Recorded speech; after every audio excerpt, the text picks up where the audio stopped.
My name is Abigail, and at 31, I've built something extraordinary while hiding it in plain sight. I drive a 10-year-old Honda Civic, its silver paint chipped from years of Seattle's misty rain, and live in a modest 3-bedroom house in Capitol Hill, where the neighbors know me for my vegetable garden, not my bank account. To the world, I'm just another face in the crowd, blending into the rhythm of a city that hums with ambition and innovation. But beneath this unassuming exterior lies Apex Innovations, a tech empire I founded, now valued at $80 million, empowering small businesses to thrive in a world dominated by corporate giants. Most people, including my status-obsessed family, have no clue. Tonight, I'm bracing for our annual Thanksgiving dinner in Bellevue, where their sharp judgments about my ordinary life will cut deeper than ever. Seattle is a city of contrasts, where tech moguls sip artisanal coffee alongside struggling artists, and I've chosen to straddle those worlds deliberately. My company, Apex Innovations, is a platform that levels the playing field, giving mom-and-pop shops the digital tools to compete with e-commerce behemoths like Amazon. It started as a spark in my college dorm, a solution to a problem I saw everywhere: small businesses drowning in a sea of algorithms they couldn't navigate. Today, we serve thousands of clients across the country, from bakeries in Portland to bookstores in Chicago, each one a testament to the power of technology when it's wielded with purpose. My stake in Apex has made me wealthier than my family could ever imagine, yet I've kept it a secret, not out of shame, but because I've seen what money does to relationships. It builds walls, breeds envy, and shifts love into calculation. My family lives in a different Seattle, one of manicured lawns and gated estates in Bellevue, where success is measured by the car in your driveway and the designer label on your dress. My parents, Helen and Charles, raised me in a world of appearances, where a BMW was a status symbol and a country club membership was a birthright. To them, my Honda Civic is an embarrassment, my simple cashmere sweaters a sign of failure. They don't know that I could buy their sprawling Tudor-style mansion 10 times over, or that I've flown to Singapore on a private jet for business meetings. They see only what I let them see: a daughter who never quite measured up, who chose a technical path over the prestigious corridors of Stanford's business school. Tonight's dinner will be a gauntlet, a parade of subtle insults and pointed questions about my little tech hobby. And I'm steeling myself for the familiar sting. What hurts most isn't their words, though they wound deeply. It's the gap between who I am and who they think I am. I've always believed in being valued for my heart, my ideas, my grit knot, my net worth. That belief has guided every choice I've made, from the clothes I wear to the house I call home. My Capitol Hill bungalow, with its cozy fireplace and shelves of dog-eared books, is a sanctuary, a place where I can be Abigail, not the CEO of a multi-million-dollar company. I host potlucks with friends who laugh over cheap wine, unaware that I've funded entire community programs in secret. One of those programs, a STEM initiative for underserved kids in Seattle, is my quiet pride. I've poured millions into building tech labs in schools where students like I, once curious, overlooked, can discover the magic of code. It's my way of paying forward the chance I got, a chance my family never understood. The STEM project is a secret even from my assistant Emma, who's been with me since Apex was just a dream. Emma knows about the company.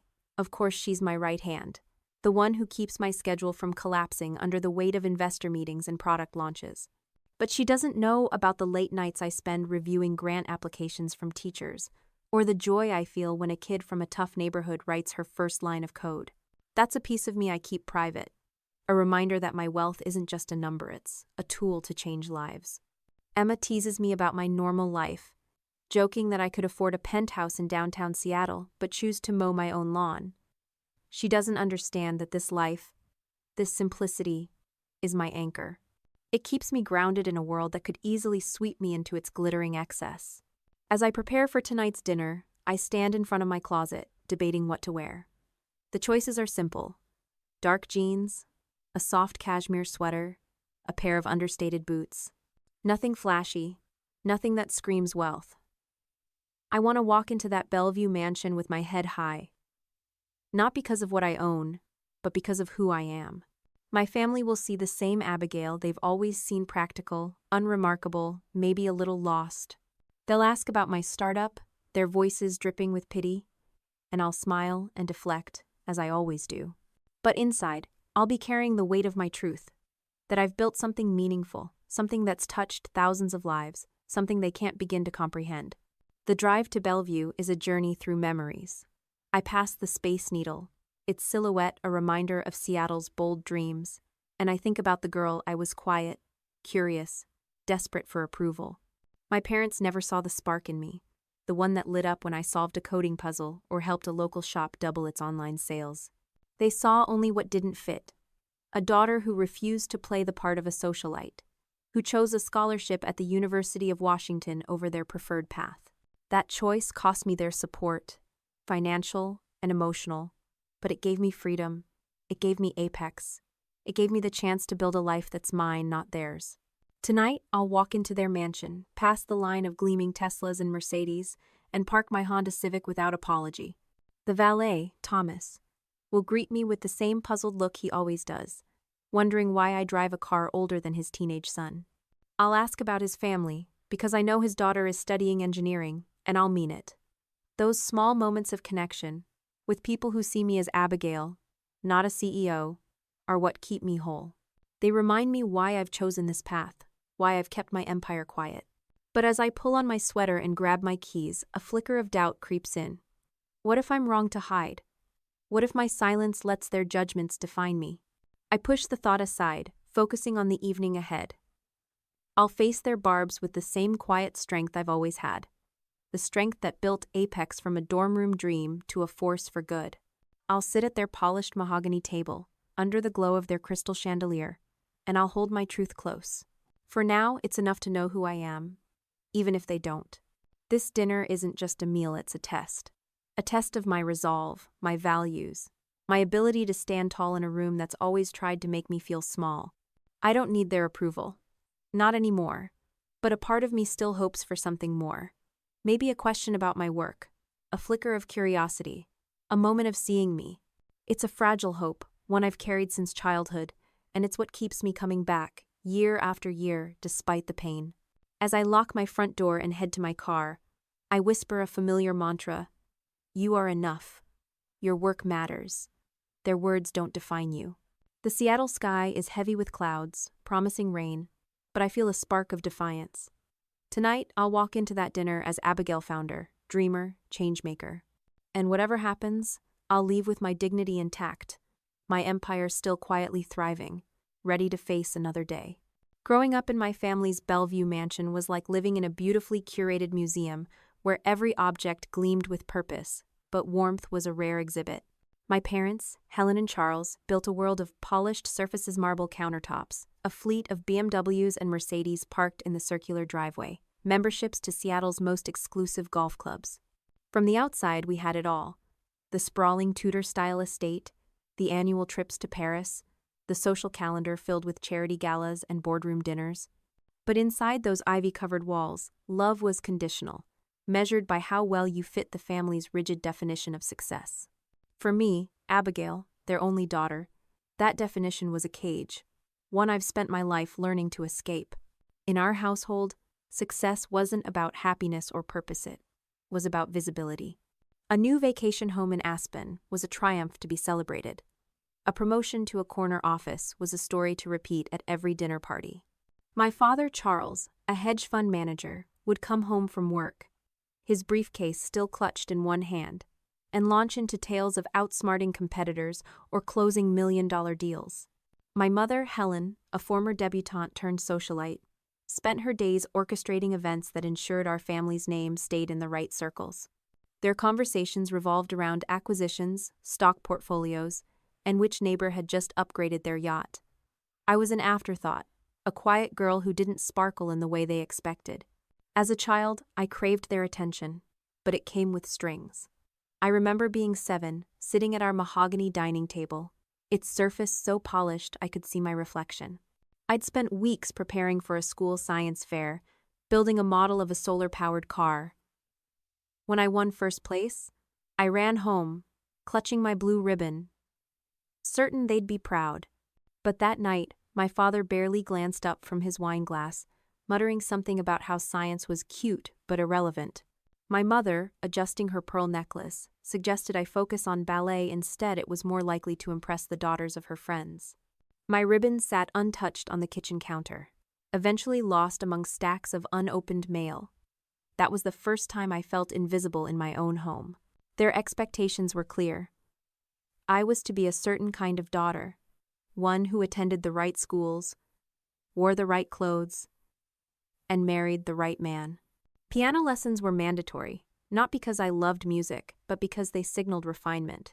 When I begged to join a robotics club at 12, my mother laughed, a sharp, dismissive sound.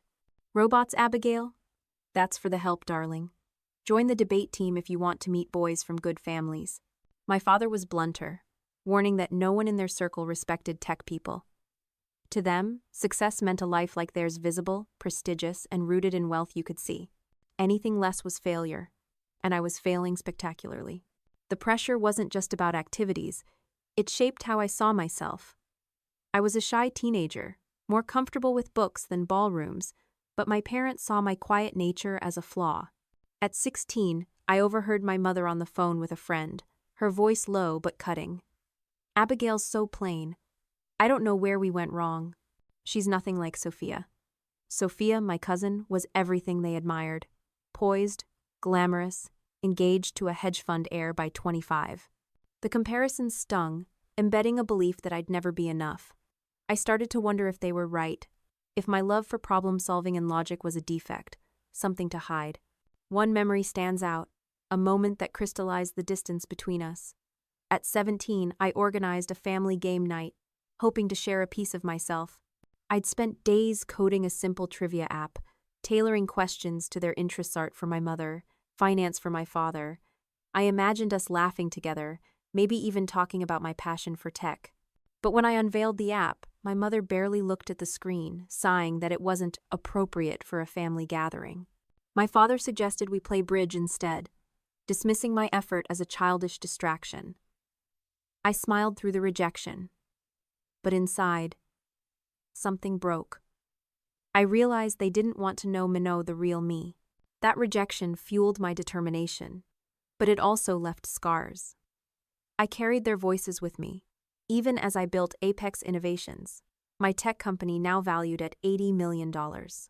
Every milestone, landing our first client, securing $1 million funding round, felt like a quiet rebellion against their narrow vision.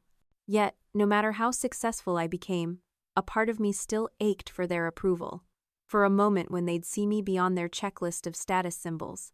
It's why I keep attending these Thanksgiving dinners, why I'll drive my Honda Civic to their Bellevue mansion tonight, despite knowing what awaits.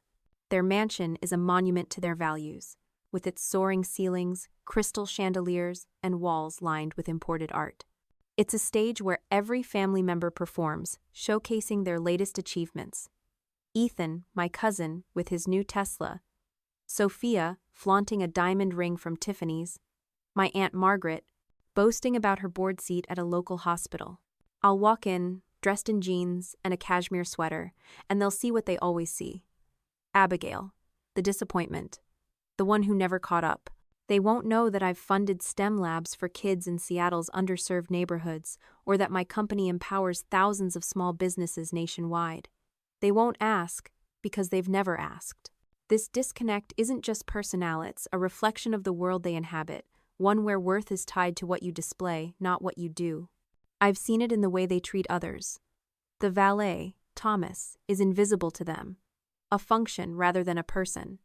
The catering staff at their dinners are props, not people with dreams. I make a point to know their names, to ask about their lives.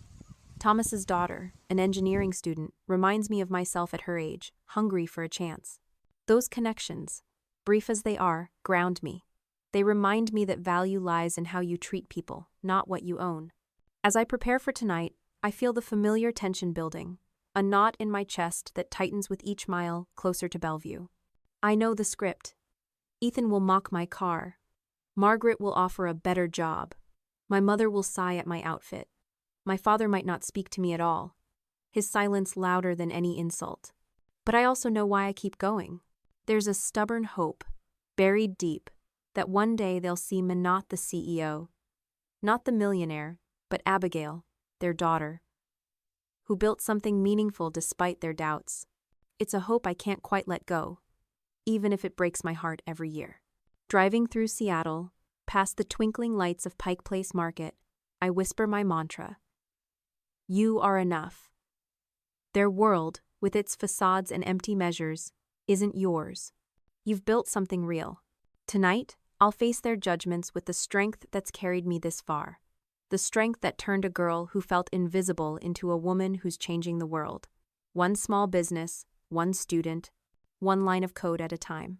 And maybe, just maybe, I'll find a way to bridge the gap between their facades and my truth.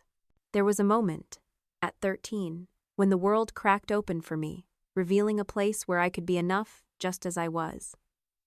It happened in a dimly lit classroom at my Seattle middle school, where Mrs. Thompson, my science teacher, handed me a flyer for a coding club. Her eyes sparkled with a quiet confidence as she said, Abigail, you think like a problem solver. This is for you.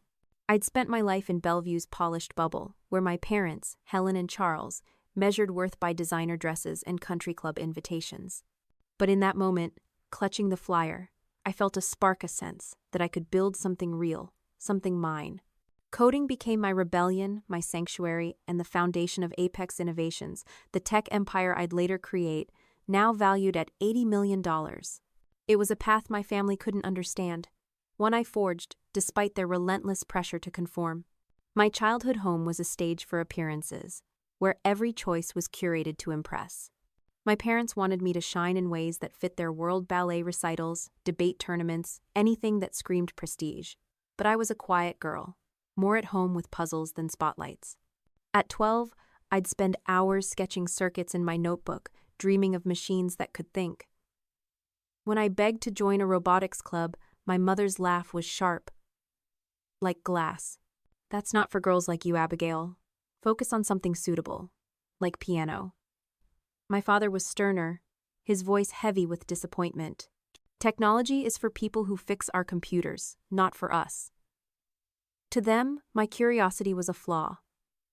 A detour from the path to Stanford's business school, and a life of visible wealth. Mrs. Thompson saw what they couldn't. She was a rare adult who didn't care about my last name or my family's Bellevue mansion. In her coding club, I sat at an ancient desktop, its keys sticky from years of use, and typed my first lines of code. The screen blinked back a simple, "Hello world," and I felt a rush I'd never known. Here was a world where logic ruled, where results mattered more than appearances. I wasn't judged for my plain clothes or my shy demeanor. I was valued for what I could create. That first program was a lifeline, a whisper that I didn't have to be what my family wanted. I could be Abigail, the girl who made things work.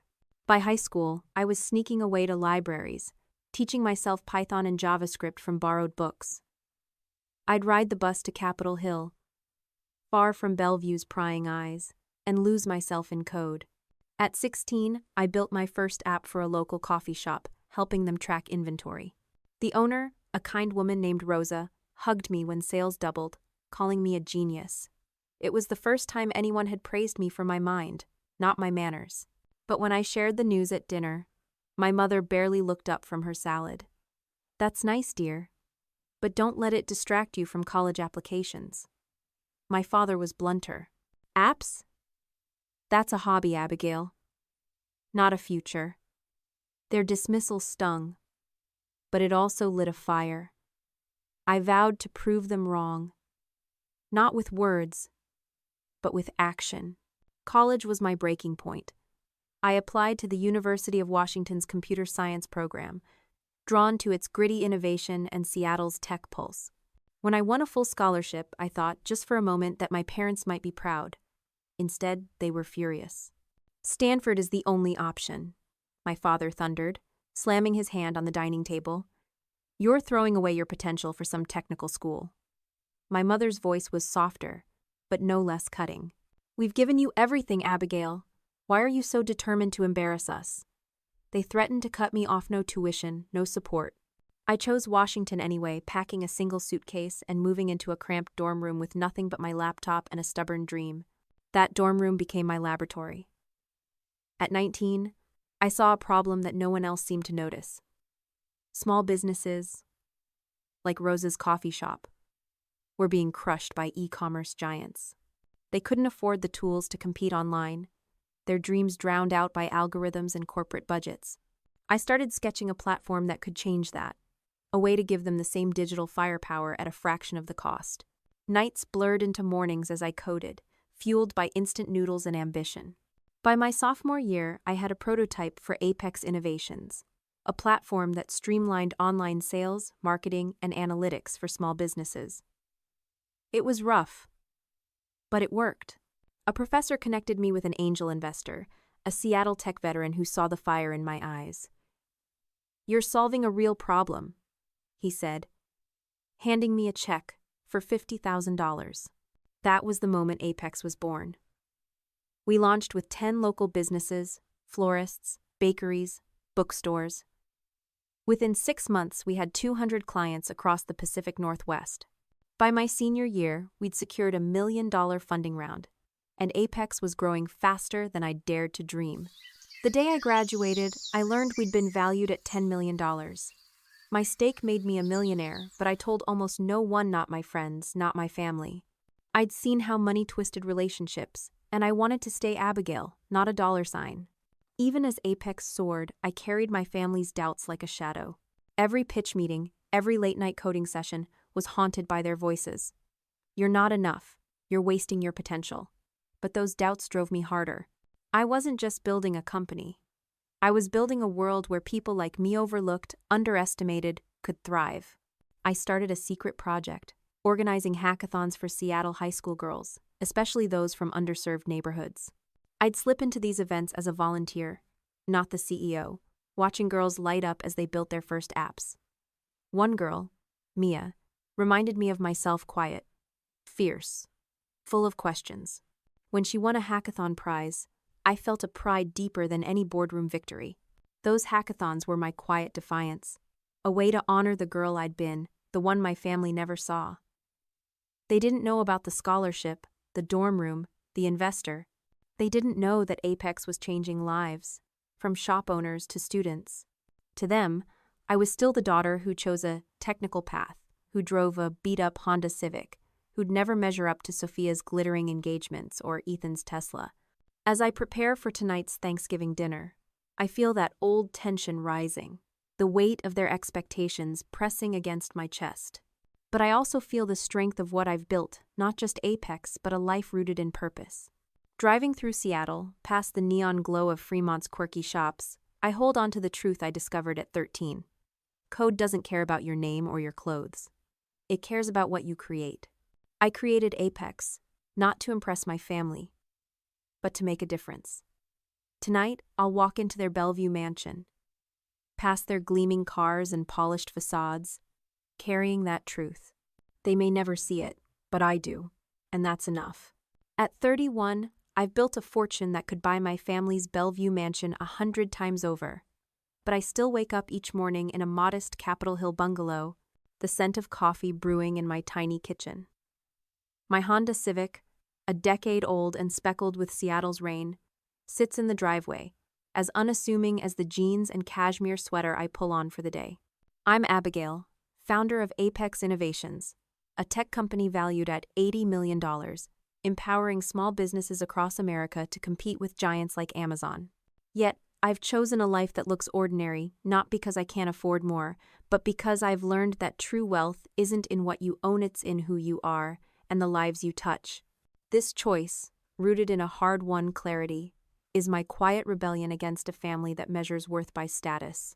And it's the shield I carry as I brace for tonight's Thanksgiving dinner, where their judgments will try to pierce my resolve. Apex Innovations was born in a University of Washington dorm room, a dream stitched together with late-night coding and a belief that technology could level the playing field. What started with 10 Seattle businesses, florists, bakeries, bookstore shops, grown into a network of 8,000 clients nationwide, from a candle shop in Savannah to a taco truck in Denver. Our platform gives them tools to thrive online, tools once reserved for corporate giants. When we secured our Series B funding, a major venture capital firm valued Apex at $80 million, and my stake made me a multimillionaire. I remember the moment I saw the numbers, sitting alone in my dorm, my heart racing not with pride but with a strange weight. Money, I'd seen through my parents' Bellevue world, could distort everything: friendships, love, even family. I decided then to keep my wealth a secret, to build a life where I could be Abigail, not a bank account. My home reflects that choice. It's a 3-bedroom craftsman in Capitol Hill, with creaky hardwood floors and a backyard garden where I grow tomatoes and basil. It's not the penthouse my assistant, Emma, teases me about, nor the waterfront estate my parents would expect. It's mine, filled with secondhand furniture and walls covered in local art I bought because it spoke to me, not because it impressed anyone. I drive my Honda Civic, its engine humming reliably despite its age, because it gets me to meetings, to volunteer shifts, to the indie concerts I slip into on Friday nights. My clothes are quality soft sweaters, sturdy boots but free of logos or flash. This life isn't a performance. It's a deliberate act of staying true to the girl who found freedom in a line of code, not a designer handbag. Emma, who's been with me since Apex's early days, is one of the few who knows the truth. She started as an intern, her sharp wit and fierce loyalty making her indispensable. Now, as my right hand, she handles everything from investor calls to product launches, but she still ribs me about my normal life. "You could have a driver, Abigail," she'll say, grinning over coffee. "Why are you still mowing your own lawn?" I laugh, but it's hard to explain. This simplicity keeps me grounded, a tether to the values that built Apex. I've seen how wealth shifts. Relationships, friends become opportunists. Strangers become flatterers. My family, with their BMWs and Paris vacations, taught me that lesson early. I want people who see me, not my net worth. And I've built a circle that does just that. One of those people is Nathan, a journalist I've been dating for 6 months. He's passionate about environmental justice, his eyes lighting up when he talks about urban forests or clean water initiatives. We met at a community garden event in Seattle, both of us elbow deep in soil, laughing over a shared hatred of weeds. Nathan knows I run a tech company, but not at scale. To him, I'm Abigail, the woman who brings homemade salsa to potlucks and debates the ethics of AI over cheap beer. Our conversations are about ideas, climate policy, the future of cities, not possessions. For the first time, I feel safe in a relationship, unburdened by the shadow of my wealth. But as tonight's dinner looms, I wonder if my secrecy, even with Nathan, is a wall I've built too high. My secrecy extends beyond my personal life. At Apex, I work as a senior developer, not the CEO, blending into the team to foster a culture of respect, not hierarchy. Most employees don't know I'm the founder, and I like it that way. It lets me hear their ideas unfiltered, from the intern who suggests a new feature to the engineer who spots a bug. Outside work, I've poured millions into a STEM initiative for Seattle's underserved kids, funding labs where students can code their first games or build their first robots. I keep this quiet, even from Emma, because it's not about recognition, it's about giving kids like I was a chance to dream. Last month, I visited one of those labs, watching a girl named Mia debug her app with a grin that mirrored my own at 13. That moment, not a bank statement, is what wealth means to me. But wealth also brings temptation. There are days when I pass a sleek Tesla dealership or scroll through listings for waterfront homes, and I wonder what it would feel like to indulge. Not for my family's approval, but for the ease of it the driver Emma teases about, the closet of designer clothes. Then I think of my parents' world, where every purchase was a statement, every relationship a transaction. I think of the loneliness in their Bellevue mansion, despite its chandeliers and imported wine. That's not the life I want. My simplicity isn't deprivation, it's freedom, a choice to live by my values, not their expectations.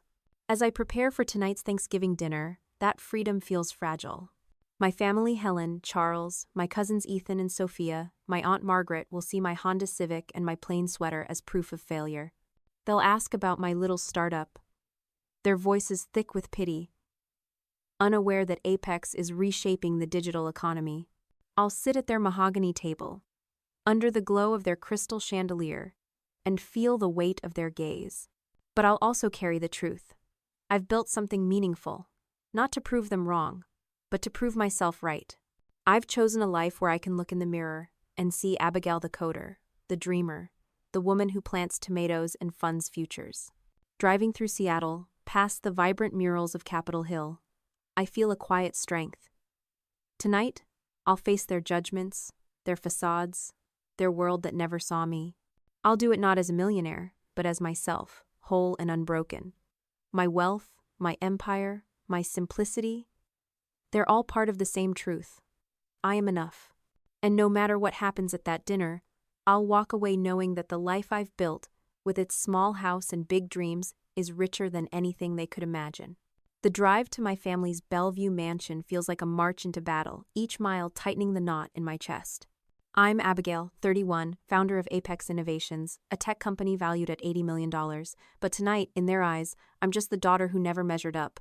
My Honda Civic hums along Seattle's rain-slicked roads, its decade-old frame a stark contrast to the Teslas and Mercedes I'll soon park beside.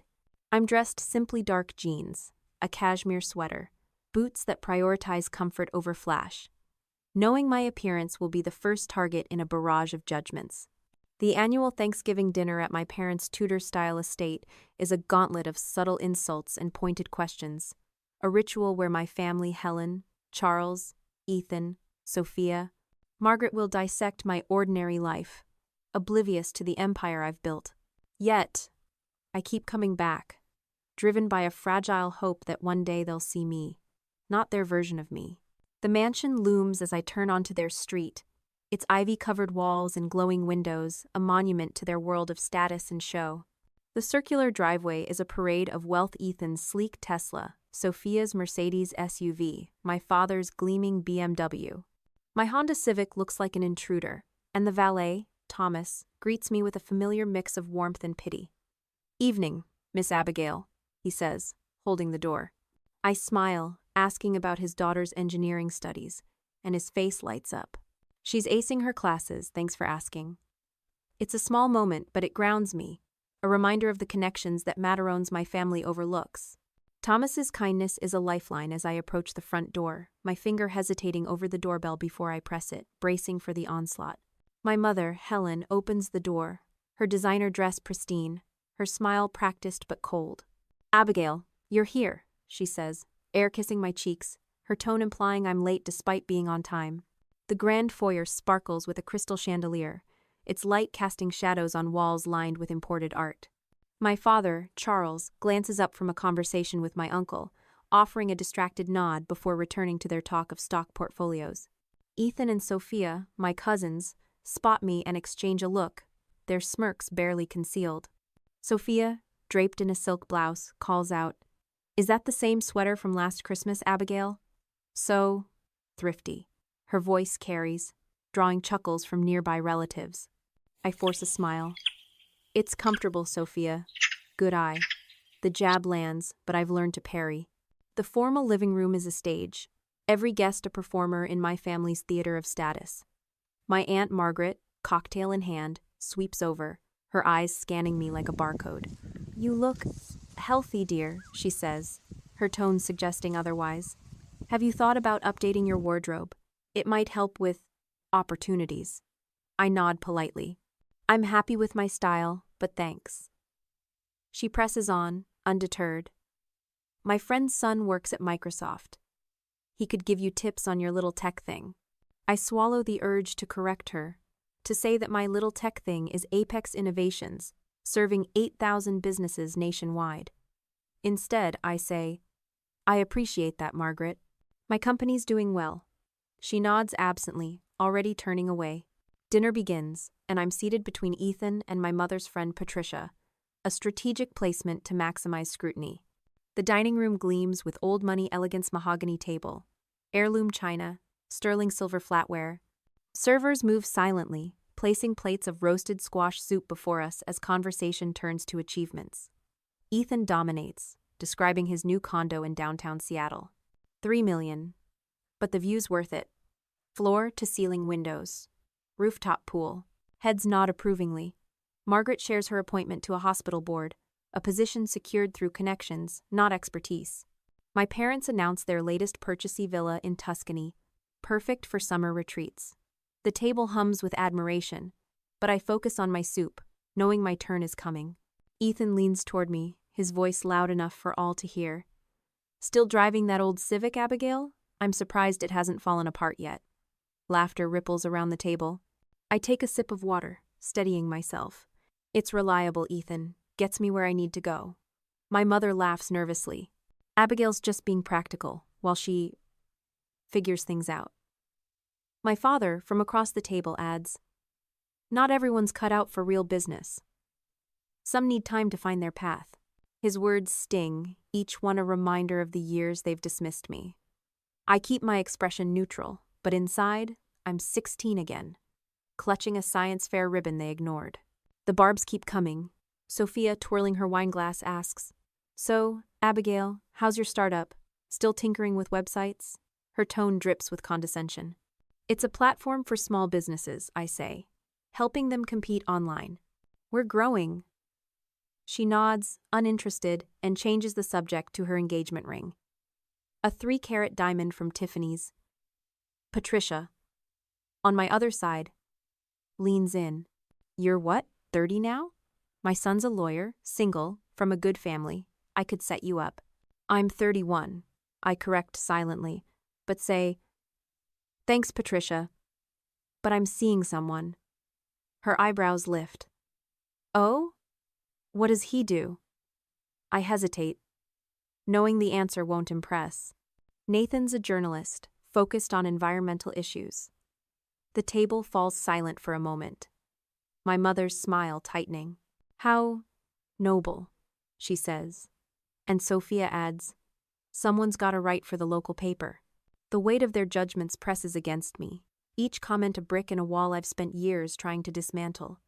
I glance at my grandmother, Evelyn, seated quietly at the table's end. At 85, she's the only one who ever saw me, her eyes kind even now. She gives me a small nod, a silent anchor. My young cousin Lily, 16, and still navigating the family's hierarchy, catches my eye and whispers, I think your job sounds cool. I smile, grateful, and slip her a small gift-a-book on coding I brought, hoping to spark her curiosity. Read this, I say softly. It might open some doors. Her face brightens, a rare light in this oppressive room. I excuse myself to the bathroom, needing a moment to breathe. In the marble-lined powder room, I lean against the sink, staring at my reflection. The girl looking back is tired but unbroken, carrying the weight of a truth they'll never ask about. I've built Apex, funded STEM labs for kids like Mia, created a life of purpose. I text Emma, my assistant, a single line. It's started. Her reply is instant. You've got this. You're bigger than their small minds. I smile, squaring my shoulders, and return to the table, ready to endure the rest of the gauntlet. Tonight, I'll face their cruelty with the strength that's carried me this far, the strength of a woman who knows her worth, even if they don't. The air in my family's Bellevue dining room is thick with tension, the crystal chandelier casting a cold glow over the mahogany table laden with heirloom china and half-eaten plates of roasted turkey.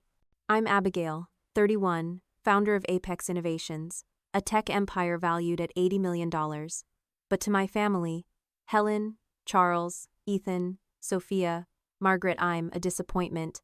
My Honda Civic and cashmere sweater proof of a life gone astray. Tonight's Thanksgiving dinner has been a gauntlet, each jab about my little startup or thrifty style slicing deeper than the last.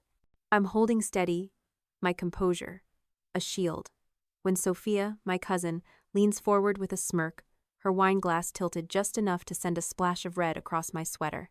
Oh, how clumsy, she says, her voice dripping with false apology. That's cotton, isn't it? So hard to clean. The table laughs, but before I can respond, my phone rings, cutting through the cruelty like a lifeline. It's Emma, my assistant, and in a split-second decision, I answer on speaker, setting the phone on the table. What follows changes everything. Sophia's spill was no accident, a calculated move to underline my supposed inferiority, and the laughter that followed Ethan's snicker, Margaret's amused glance, feels like a physical weight. I dab at the stain, my hands steady despite the heat rising in my chest. I've endured their barbs all evening. Ethan mocking my car, my mother, Helen, calling me practical with a pitying smile, my father, Charles, dismissing me as unfit for real business. Each word has built a pressure I've fought to contain, but Sophia's stunt pushes me to the edge. I'm ready to leave, to walk away from this suffocating room, when my phone's ringtone slices through the noise. Emma's name flashes on the screen, and I know this is the emergency exit we planned a staged call to give me an out. But as I press answer and place the phone on the table, I decide to let the truth spill, not just for escape, but for clarity. Miss Abigail, Emma's voice rings out, crisp and professional, filling the dining room. I'm sorry to interrupt your evening, but your private jet is fueled and ready for the Singapore meeting tomorrow. The executive team has finalized the $60 million acquisition documents for your signature. The room freezes. Ethan's wineglass hovers midair, Sophia's smirk vanishes, and my mother's nervous laugh dies in her throat. Emma continues, seamless in her performance. The CEO of Innovate Solutions called to confirm your partnership terms from last week's lunch, and the Foundation Board approved your $10 million grant for the Seattle STEM libraries in underserved districts. My father's fork clatters against his plate, a sound louder than the grandfather clock ticking in the hall. I keep my face neutral, letting the weight of Emma's words settle over the table like a storm. One last thing, Emma adds, her voice steady. Should we deliver the custom Tesla to your Capitol Hill residence, or the vacation home in Whidbey Island? The upgrades you requested are complete. I nod, as if this is routine. The Capitol Hill house, please, Emma. And tell the Singapore team I'll review the documents tonight. I end the call, placing the phone down with deliberate calm, and fold my hands in my lap. The silence is absolute, every eye locked on me, some shocked, others calculating. My grandmother, Evelyn, watches with quiet pride, while young Lily, my 16-year-old cousin, looks awestruck. For a moment, I savor the tableau. Ethan's mouth slightly open, Sophia clutching her napkin, my parents exchanging a glance that holds years of misjudgment. I could let the silence stretch, let them squirm, but I've carried this truth too long to play games. I suppose I should clarify, I say, my voice steady, dabbing the wine stain one last time before setting the napkin aside. My little startup is Apex Innovations, a tech platform serving 8,000 businesses nationwide. We're valued at $300 million, and I'm the founder and CEO. My father's face shifts confusion, then disbelief, then a flicker of something like regret. Apex Innovations, he murmurs. The company in Forbes? I nod. The same. We're projecting $500 million after our next funding round. My mother stammers, her poise crumbling. You never said anything. I meet her eyes, unflinching. I've told you what I do at every family gathering for 8 years. You didn't listen. Turning to Ethan, I continue, my tone even but firm. Yes, I still drive my Honda Civic. I could buy a fleet of Teslas, but I choose not to. My car works, and I don't measure my worth by what I drive. His face flushes, his earlier bravado gone. I was joking, he mumbles, but I press on, addressing Sophia. And my sweater? It's cashmere. Comfortable. Mine. I don't need designer labels to feel enough. Her eyes drop to the table. The wine stain on my sweater now a mark of her miscalculation. To Margaret, I say, thank you for the Microsoft contact, but I employ dozens of their graduates. Apex is hiring. If your friend's son needs a job. Finally, I face my parents. Dad, you've never visited my office. 20 minutes from your downtown meetings. I invited you to every launch, every milestone. You were always too busy. Charles shifts, defensive. I didn't know it was serious. I shake my head. I told you exactly what I did. You heard what you wanted. To my mother I say, Mom, when you asked what I was doing with my life, I told you about our last funding round. You changed the subject to Sophia's engagement. Helen's hand trembles on her wine glass. I didn't understand, darling. I nod, not accusing, just stating truth. It wasn't about tech. It was about success in terms you'd normally celebrate, just not for me. The table is a gallery of recalculations, eyes darting, minds racing to rewrite years of dismissal. I take a breath, letting my words carry the weight of my journey. I've never lied about who I am. I didn't flaunt my wealth because I've seen what it does, how it changes people, how it builds walls. I wanted relationships based on me, not my money. I pause, looking at Evelyn and Lily, their faces soft with understanding. Some of you have always seen me, no matter what you thought I did. That's what matters. I could stop here, let the revelation be my exit, but there's one more truth to share. Apex isn't just a company, I say. It's a mission. We help small businesses thrive, and I've funded libraries in Seattle where kids learn to code, to dream. That's my wealth-changing lives, not buying status. Lily's eyes shine, clutching the coding book I gave her earlier. Evelyn reaches for my hand, her touch a quiet affirmation. The other's Ethan, Sophia. My parents look like they're seeing me for the first time, but I know this moment won't change their hearts, only their calculations. As servers clear the plates, I stand. I should go. I have an early call tomorrow. My mother protests. But dessert? I shake my head. Another time. I say my goodbyes, polite but firm, and walk out past the line of luxury cars to my Civic. Thomas hands me my keys, his smile genuine. You did good in there, Miss Abigail. I tip him generously, thanking him, and slide into my car. As I drive away, the mansion fading in my rear view, I feel a release, a weight lifting. A truth set free. The call changed everything, not for them, but for me. I am Abigail, whole, enough, and my empire shines brighter than their chandeliers ever could. The revelation at my family's Thanksgiving dinner in Bellevue, single phone call from my assistant Emma, unveiling my role as the founder of Apex Innovations. A tech empire valued at $300 million shattered the facade I'd maintained for years.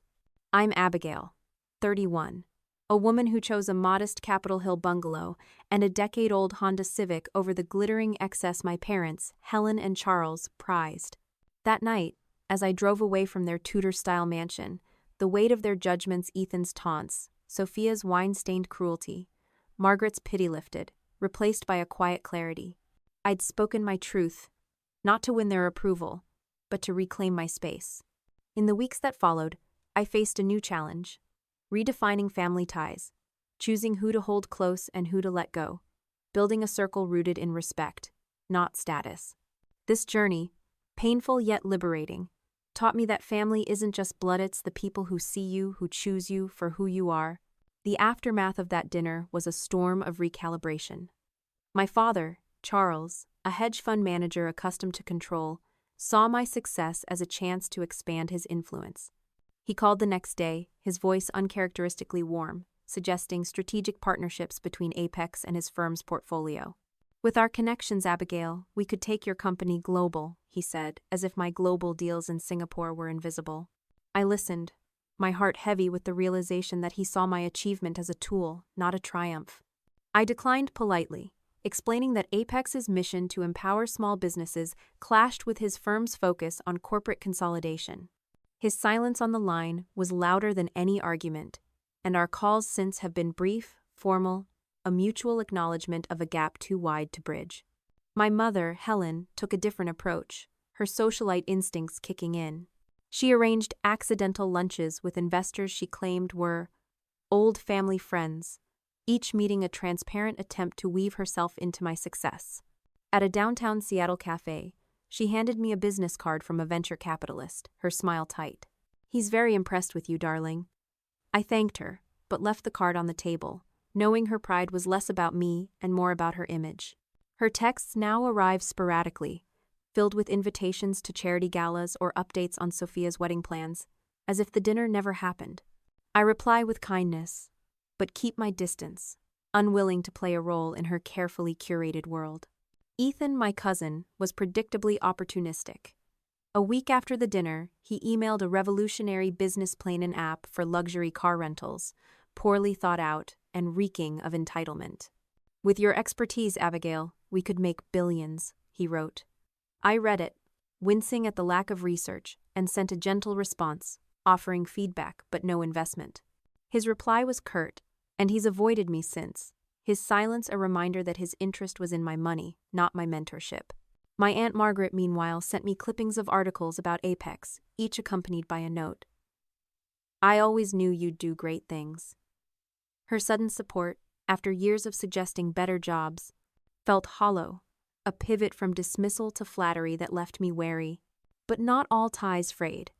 My grandmother, Evelyn, at 85, called me the morning after the dinner, her voice soft but steady. "I'm proud of you, Abigail, not for the money, but for your heart." We met for tea in her cozy Queen Anne apartment, where she listened as I shared stories of Apex's impact helping a Denver taco truck go viral, funding STEM libraries for Seattle kids like Mia. Evelyn's eyes sparkled, and she squeezed my hand. "You're building something real, not like the nonsense your parents chase." I set up a trust fund for her, ensuring she'd never worry about medical bills or care, but kept it anonymous, wanting her love to stay untainted by obligation. Our visits have become a weekly ritual, a bond forged in mutual respect. Lily, my 16-year-old cousin, was another light in the aftermath. The coding book I gave her at dinner sparked a fire. She texted me days later, bubbling with questions about Python and app design. I invited her to a workshop I'd organized for high school girls in Seattle, a program I'd kept quiet even from Emma. Watching Lily debug her first program, her face lit with pride, I felt a connection deeper than family Tiesa shared hunger to create. I offered her a summer internship at Apex, and she accepted with a squeal, her enthusiasm a reminder of why I built my company. I established a trust for her, too, to cover college and beyond, but I'll wait to tell her until she's earned her own way, preserving her drive. My uncle Paul, the family's black sheep, reached out with a warmth that surprised me. A professor who'd rejected the family's wealth-driven path, he sent a handwritten letter, praising my courage at the dinner. "You reminded me of myself, choosing meaning over money," he wrote. We met for coffee in Fremont, swapping stories of defying expectation. She's in academia, mine in tech. I set up a trust for him, too, to support his research, but like Evelyn's, it's anonymous. Paul's quiet solidarity, like Evelyn's and Lily's, showed me that family can be chosen, built on shared values, not shared blood. This redefinition wasn't easy. Letting go of my parents' approval, a dream I'd clung to since childhood, felt like losing a piece of myself. I worked with a therapist, unpacking decades of conditioning that tied my worth to their validation. Each session peeled back layers of hurt science, fair ribbons ignored, college achievements dismissed, revealing a truth. Their love was conditional, but mine didn't have to be. I mourned the family I'd hoped for, but found freedom in releasing their expectations. I began hosting dinners at my Capitol Hill home, inviting Evelyn, Lily, Paul, and friends like Nathan, my journalist boyfriend, who'd adjusted to my wealth with grace, insisting only on paying for our coffee dates to keep his dignity. These gatherings, filled with laughter and real talk, were the family I'd always craved. My workshops for girls like Lily grew too, becoming a cornerstone of Apex's mission. I partnered with Seattle schools, offering mentorship and scholarships, ensuring kids from tough neighborhoods had access to tech's possibilities. At one event, Mia, the girl from my STEM library, presented an app she'd built to connect food banks with donors. Her pride mirrored mine, and I realized that these connections rooted in purpose, not status, were my true legacy. As I navigate this new chapter, I'm learning that family isn't a mansion or a name. It's Evelyn's steady hand, Lily's eager questions, Paul's quiet nod.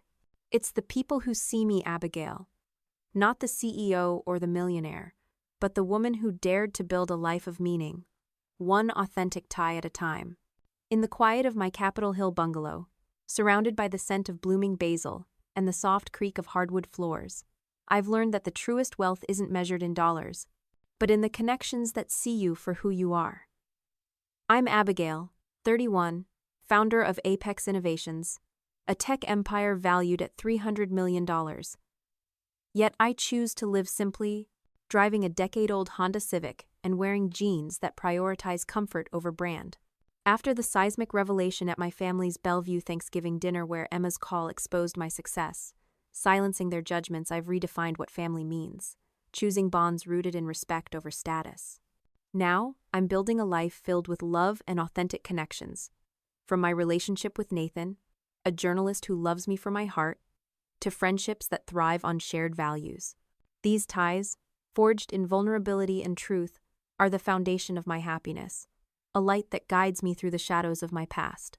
Love, for me, was once a battlefield. Early in Apex's rise, I was open about my success, and it drew men who saw my wealth before they saw me. Their eyes glinted with ambition, their questions circling my company's valuation rather than my dreams. After too many dinners spent deflecting talk of investments, I learned to guard my truth, to seek partners who valued Abigail, not the CEO. Nathan changed everything. We met 6 months ago at a Seattle community garden, both of us knee-deep in compost, laughing over our mutual failure to grow carrots. He's a journalist, his passion for environmental justice as fierce as my drive to empower small businesses. That day, as we traded stories under the spring sun, I felt a spark not of romance, but of recognition. Here was someone who saw the world through ideas, not possessions. Nathan didn't know about Apex's scale, only that I ran a tech company. Our dates were simple hikes in the Olympic National Park, coffee at Fremont's quirky cafes, debates about climate policy over takeout. When I told him I lived in a modest bungalow, he grinned, saying his apartment was basically a closet with a view. His humor, his earnestness, made me feel safe, but I held back, fearing my wealth would shift the delicate balance of our connection. After the Thanksgiving revelation, I told him everything about Apex, the 300 million, the STEM libraries I'd funded for Seattle kids like Mia. I braced for a change, for the warmth in his eyes to cool. Instead, he laughed softly, pulling me close. Abigail, I fell for the woman who brings salsa to potlucks, not a bank account. His only request was to pay for our escuerda a pizza night, to keep his journalist dignity. That moment, standing in my kitchen, I felt a love that didn't demand I prove myself, a love that saw me whole. Our relationship deepened through shared purpose. Nathan and I started volunteering at a Seattle urban farm, planting vegetables for local food banks. As we worked side by side, dirt smudged on our faces, we talked about building a world where everyone has a chance not just to survive, but to thrive. He'd tease me about my coding obsession, and I'd challenge his faith in policy over action. These moments, grounded in mutual respect, showed me that love isn't about perfection, it's about showing up, flaws and all. Nathan's acceptance of my wealth, without letting it define me, healed a wound I'd carried since childhood, when my parents, Helen and Charles, measured my worth by their Bellevue standards. With Nathan, I'm enough, not because of Apex, but because of who I am. Friendships, too, have become my anchor. Emma, my assistant since Apex's early days, has grown into a friend, our professional bond blossoming into late-night chats over wine. She was there when I left the Thanksgiving dinner, texting me to laugh about Ethan's priceless face. At my invitation, she joined a dinner at my bungalow, where we swapped stories with Nathan, my Aunt Evelyn, my grandmother, and my Aunt Lily, my cousin. Emma's sharp wit lit up the room, and I realized that her loyalty through years of investor meetings and product launches was a kind of love, one I'd been too guarded to fully embrace. Now, we're planning a hiking trip to Mount Rainier, a chance to build memories beyond the adventure. My neighbors, the Carters, are another thread in this tapestry. They're a retired couple who know me as the neighbor who shares herbs from her garden, not the tech mogul. When I revealed my success, worried it might change things, Mrs. Carter just hugged me. Abigail, you're still our favorite gardener. We've started a community composting program at our block, turning food waste into soil, a small act that feels like a metaphor for my life turning pain into growth. These connections, with Emma, the Carters, and others like my gardening club, are built on shared moments, not shared wealth. They remind me that my heart's a girl who found freedom in code, who dreamed a world where value is tied to contribution, not consumption. My home has been a hub for these bonds. I'm a regular host for potlucks in my Capitol dining room, where the table's crowded with mismatched dishes and laughter Evelyn's tales of her youth, Lily's coding demos, Lily's demos, Nathan's urban farming debates with Paul, my uncle, who's become a frequent guest. These gatherings are the opposite of my family's dinners gnomes. No chandeliers, no performances, just people who show up as themselves. Just themselves. Last week, Lily brought a friend from my girls' tech workshop, a shy teenager named Zoe who built a beach cleanup app. Watching Zoe's presentation, I cheered, proud of her work. These moments, where I'm a mentor, not just a friend, just a mentor, are my true success. Yet, this hasn't erased my family's ache. Helen and Charles and their remain distant, their calls distant, their gala's invitations a reminder that the gap's too wide. Ethan and my cousins, their interests tied to wealth, not heart. I'm grieving the family I wanted, but I'm learning to choose to invest in those who invest in me. Evelyn, Lily, Paul. Nathan's too part of this, his warmth a steady promise. As we're planning a would-be weekend at my cabin, I feel hopeful. Hopeful that love real, unforced love real can be enough. Standing on in my balcony, the Seattle skies soft with dusk, I'm reflecting on what matters. These connections vulnerable, real, not perfect hair, the opposite of the ones I'd hoped for. They're my empire, not the CEO, not just the empire, but the mom who grew, who plants, who loves fiercely. These bonds, Nathan, Emma, Lily, Nathan, beyond are my anchors, stronger than any fortune.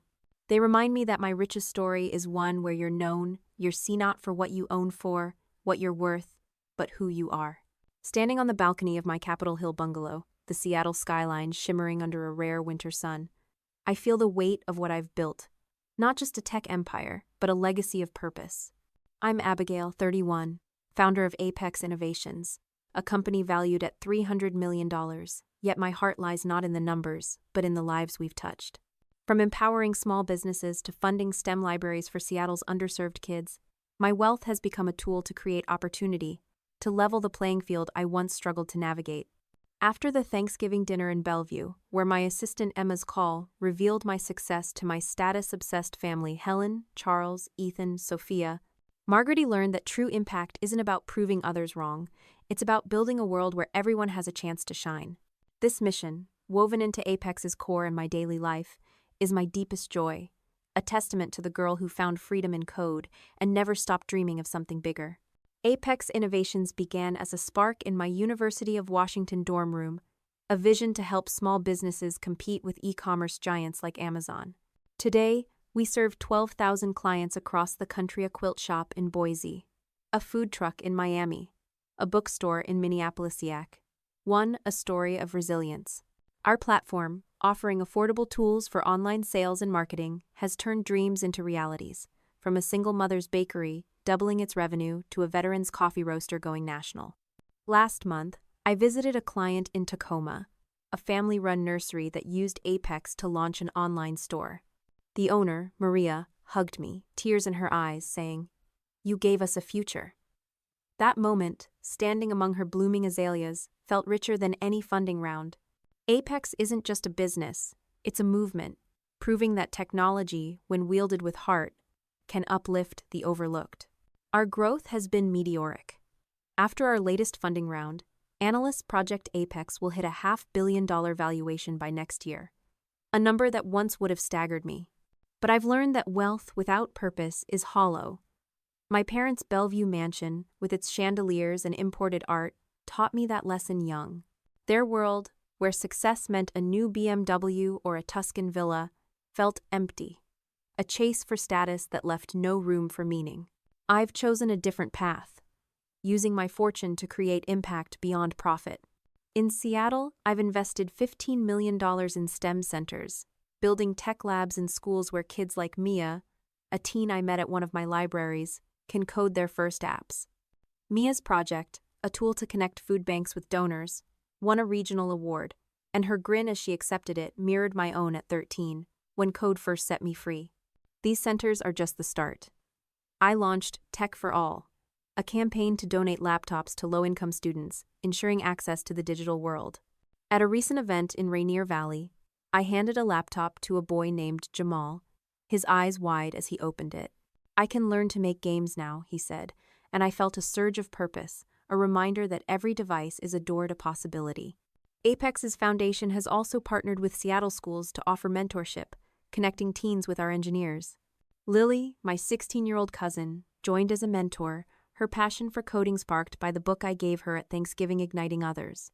Watching her guide a shy girl through a Python script, I saw my legacy taking root, not in dollars but in dreams.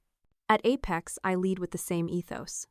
I work as a senior developer, not the CEO, sitting shoulder to shoulder with my team in our Seattle office, a converted warehouse filled with plants and whiteboards.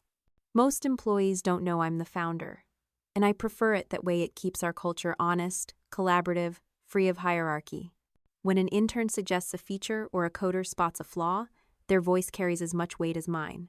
Last week, our team launched a new tool to help clients analyze customer data, a project born from a junior developer's idea. As we celebrated with pizza, I felt a pride deeper than any valuation. This is the apex I built. Not a corporate machine, but a community driven by shared purpose.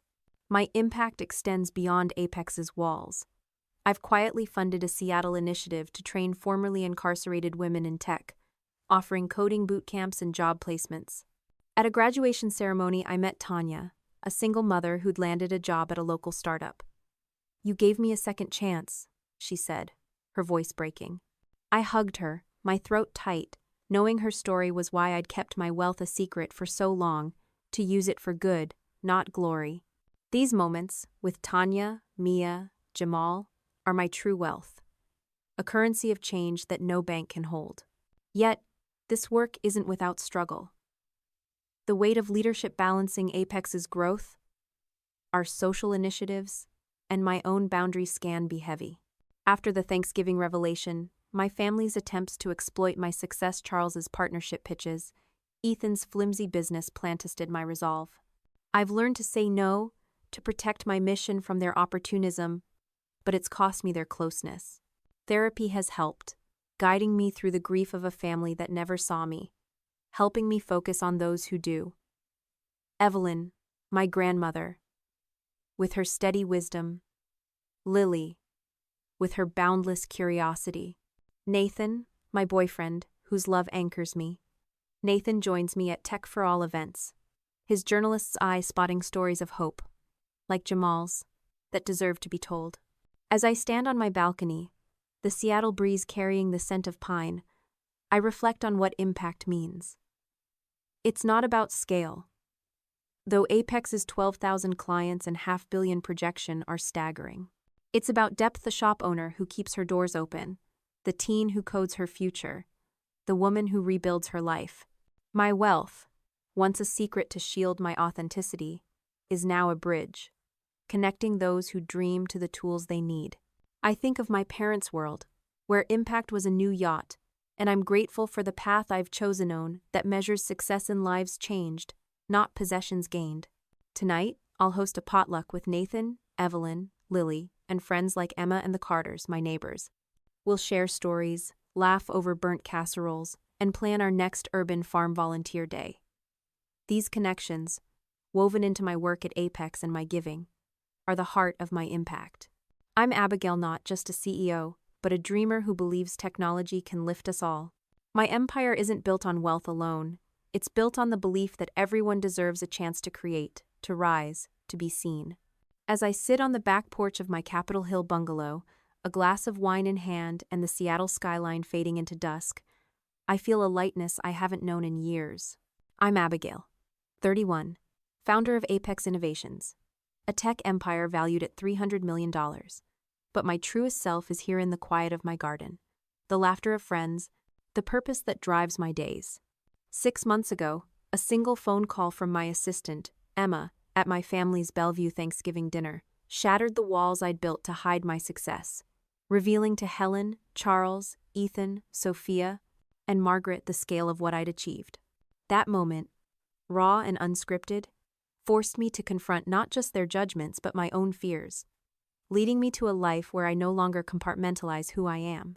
Today, I'm living true, weaving together my roles as CEO, friend, partner, and dreamer, with a clarity that freedom comes not from proving others wrong, but from embracing your authentic self. The journey to this porch wasn't linear.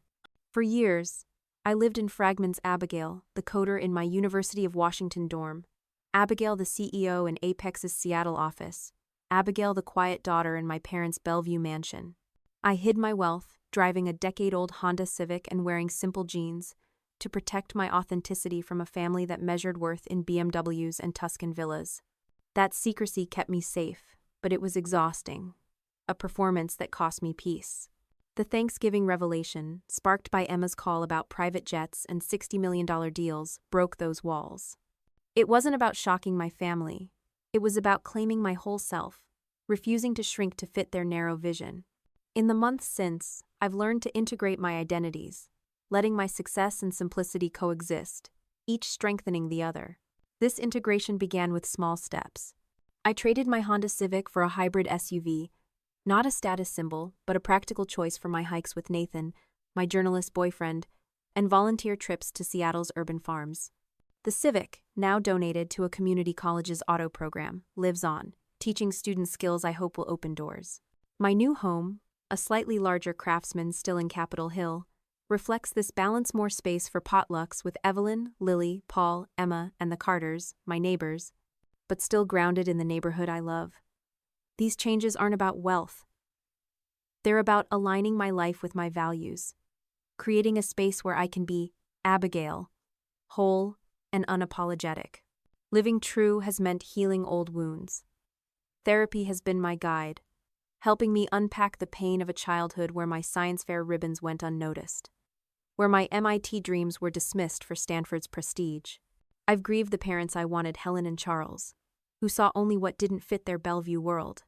Our relationship is distant now, their calls rare and formal, their invitations to galas a reminder of a gap we may never close. Yet, I've found peace in letting go, in recognizing that their approval was never the prize I thought it was. Instead, I've built a family of choice. Evelyn, my grandmother, whose wisdom steadies me. Lily, my cousin, whose coding passion mirrors mine. Paul, my uncle, whose quiet rebellion echoes my own. These bonds, rooted in love, not expectation, are my foundation. Nathan is the heart of this new life. His love, grounded in our shared value hikes in the Olympic National Park, debates over coffee in Fremonthus, grown stronger since I revealed Apex's scale. He's met my world with grace, joking that he'll never compete with a private jet, but insisting on paying for our tacos to keep his journalist cred. Last month, he invited me to meet his parents, a retired mechanic and nurse from Tacoma, whose warmth enveloped me. Over their kitchen table, his mom asked about my work, not my wealth, and his dad checked my SUV's tires, grumbling about Seattle's potholes. Their simplicity, their pride in Nathan's purpose, showed me a family that loves without conditions, a mirror to the one I'm building. My friendships have deepened too. Emma, once just my assistant, is now a confidant, joining me for Mount Rainier hikes and potlucks where we laugh about Ethan's stunned face at Thanksgiving. The Carters, my neighbors, remain my gardening allies, our composting project now a neighborhood staple. At a recent dinner, Lily showed off an app she built at my girls' tech workshop, a tool to track community cleanups, and Zoe, her friend, shared her beach cleanup app. Watching them, I felt a pride that rivaled Apex's milestones. These connections, woven through shared moments-burnt casseroles, coding demos, farm soy latte, my truest wealth, a reminder that living true means being seen for your heart, not your title. Apex itself has evolved with me. I'm more open about my role as founder, sharing our mission to empower small businesses with my team.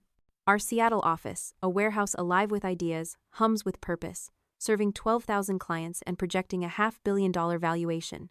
I've expanded our Tech for All campaign, donating laptops and training programs for Seattle's underserved, from teens like Jamal to women like Tanya, a bootcamp graduate now thriving in tech.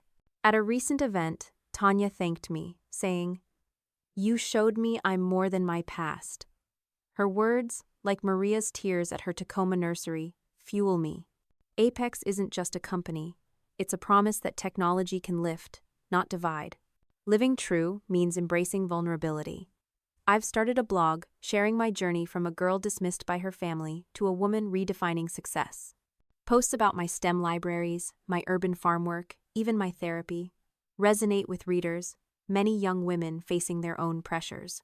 Their comments, "Your story gives me courage," are a gift, a reminder that authenticity inspires. I've learned to forgive myself for the years I hid, recognizing that my secrecy was survival, a way to protect the girl who coded her first "Hello World" at 13.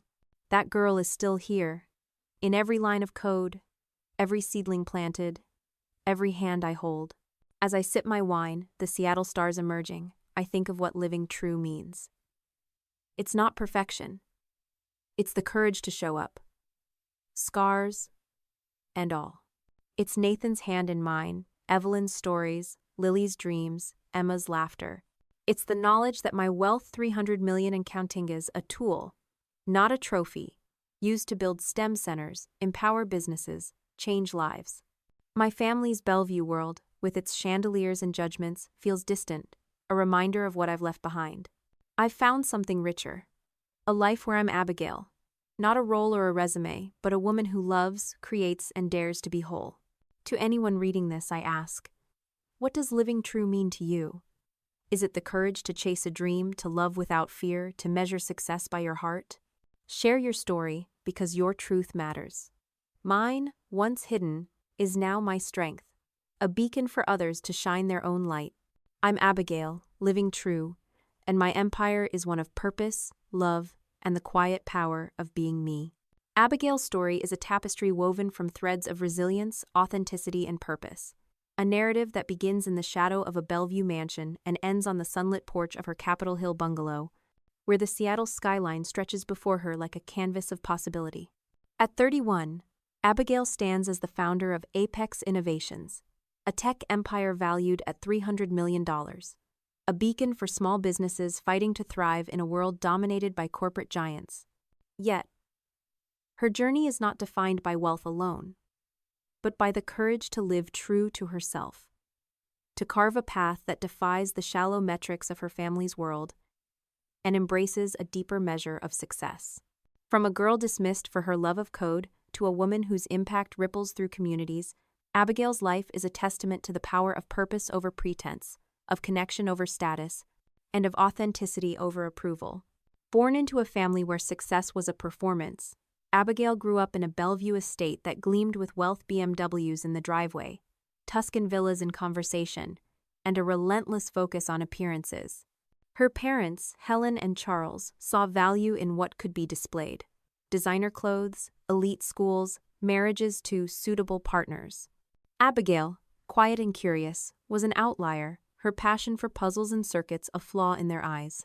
At 13, a science teacher's encouragement led her to a coding club, where she typed her first "Hello World" and found a world where logic, not labels, reigned.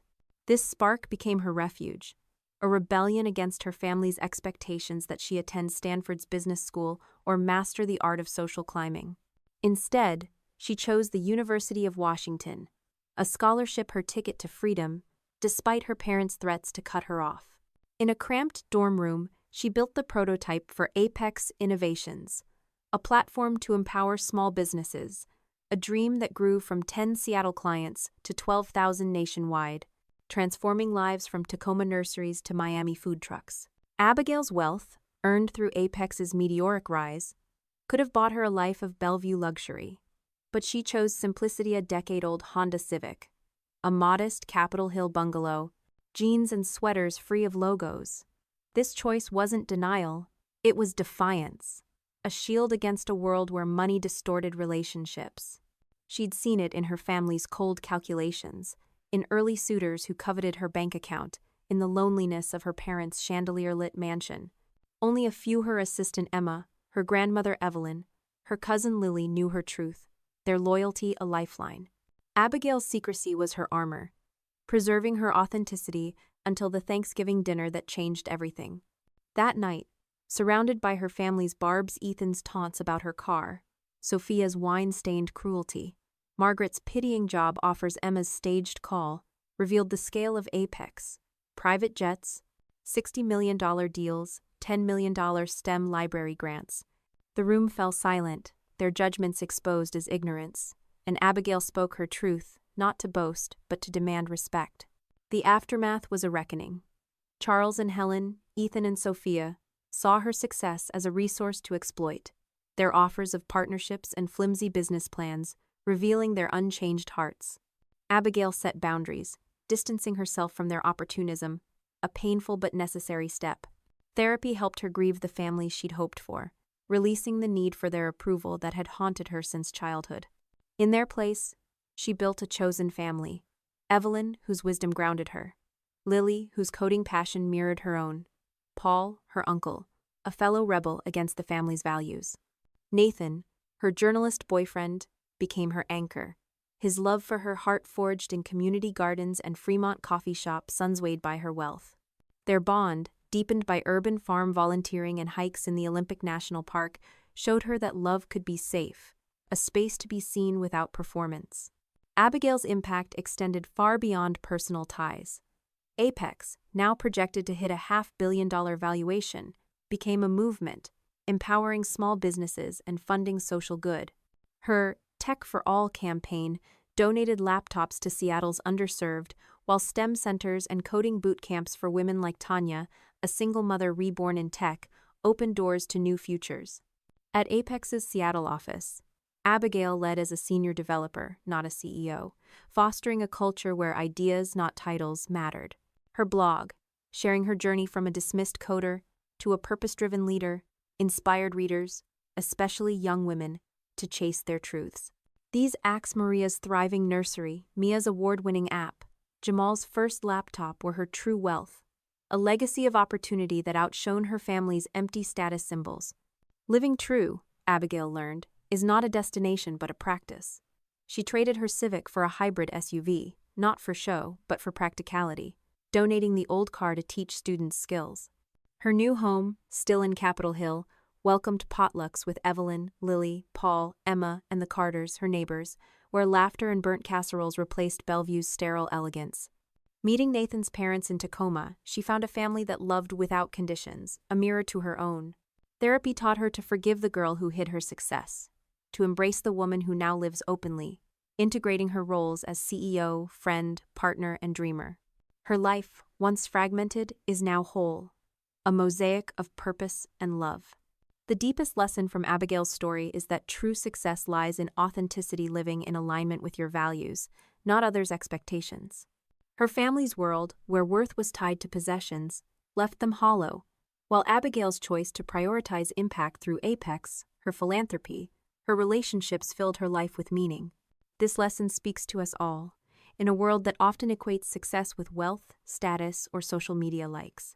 Abigail shows us that authenticity requires courage, to defy pressures, to set boundaries, to choose simplicity over show. It demands vulnerability, as she learned in therapy and love, and purpose, as she found in empowering others. To apply this today, start small. Reflect on what matters to you, your passions, your relationships, your contributions, not what society or family demands. If you're chasing a career for approval, pause. Pursue what lights you up, as Abigail did with code. Set boundaries with those who diminish you, choosing connections like Nathan or Evelyn that uplift your true self. Use your resources, time, skills, even small acts to create impact, whether mentoring a colleague, volunteering, or supporting a local business. Share your story, as Abigail did through her blog, to inspire others. Living true isn't easy. It's a daily choice to show up, scars and all, in a world that tempts you to conform.